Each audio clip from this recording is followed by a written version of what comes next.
एक समय की बात है। एक घने जंगल में पिंकू नाम का एक चतुर और शरारती बंदर रहता था। उसी जंगल में शेरू नाम का एक शक्तिशाली और राजसी शेर रहता था। वे दोनों पड़ोसी थे, लेकिन उनका व्यक्तित्व बहुत अलग था।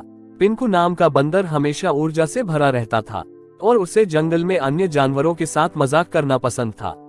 वह अपनी चालाकी के लिए जाना जाता था और अक्सर चालाकी दिखाने के चक्कर में खुद को परेशानी में डाल लेता था। दूसरी ओर शेरू बुद्धिमान और दयालु था। जंगल के सभी जानवर उसका सम्मान करते थे। वह अपनी बहादुरी और नेतृत्व के लिए जाना जाता था। एक दिन पिंकू बंदर ने शेरू के साथ एक मजाक करने की सोची। उसने सोचा कि शक्तिशाली शेर को चुनौती देना और अन्य जानवरों के सामने अपनी चतुराई साबित करने में बड़ा मजा आएगा। वह एक ऊंचे पेड़ की चोटी पर चढ़ गया और चिल्लाया, हे शेरू, मैं तुम्हें ताकत और चतुरता की प्रतियोगिता के लिए चुनौती देता हूँ। देखते हैं जंगल के दूसरी ओर नदी तक कौन पहले पहुँचता है। शेरू बुद्धिमान होने के नाते जानता था कि पिंकू बंदर कुछ करने वाला है, लेकिन उसने बंदर के साथ खेल खेलने का फैसला किया।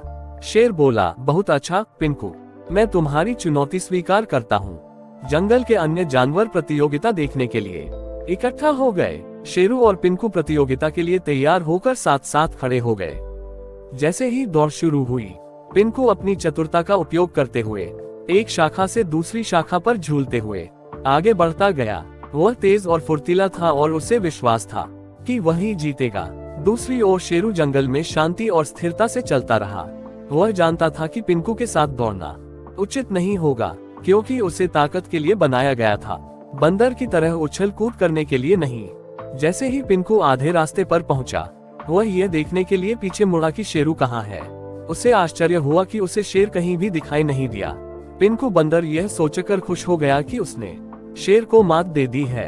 हालांकि पिंकू बंदर को यह नहीं पता था कि शेर ने एक अलग रास्ता पकड़ लिया था। उसने नदी के लंबे लेकिन अधिक सीधे रास्ते को अपनाया था। जैसे ही पिंकू बंदर नदी के पास पहुंचा, वह यह देखकर चौंक गया कि शेर तो पहले से ही वहां पहुंच चुका था और शांति से नदी के किनारे पानी पी रहा था। यह देखकर पिंकू बंदर को शर्मिंदगी महसूस हुई और उसे एहसास हुआ कि उसने शेरू की बुद्धिमत्ता और रणनीति को कम आंका था। शेरू ने पिंकू बंदर को देखकर मुस्कुराते हुए कहा, पिंकू, तुम तेज और फुर्तीले हो, लेकिन याद रखो कि बुद्धि और बुद्धिमत्ता कभी कभी अधिक शक्तिशाली हो सकती है।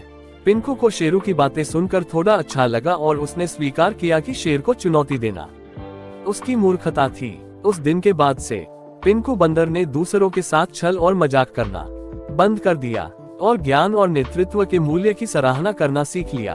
पिंकू बंदर और शेरू शेर ने एक साथ समय बिताया और पिंकू ने शेरू के मार्गदर्शन से कई मूल्यवान सबक सीखे। दोनों ने साथ मिलकर जंगल में शांति और सद्भाव को बढ़ाया, सभी जानवरों को सम्मान, दया और समझ का महत्व सिखाया। शिक्षा बंदर और शेर की कहानी से हमें यह शिक्षा मिलती है कि हमें कभी भी दूसरे को नीचा दिखलाने के लिए मजाक नहीं करना चाहिए, अन्यथा हमारा ही मजाक बनकर रह जाता है। दोस्तों, ऐसी ही मजेदार कहानियों के लिए हमारे चैनल को लाइक और सब्सक्राइब कर लीजिए। धन्यवाद।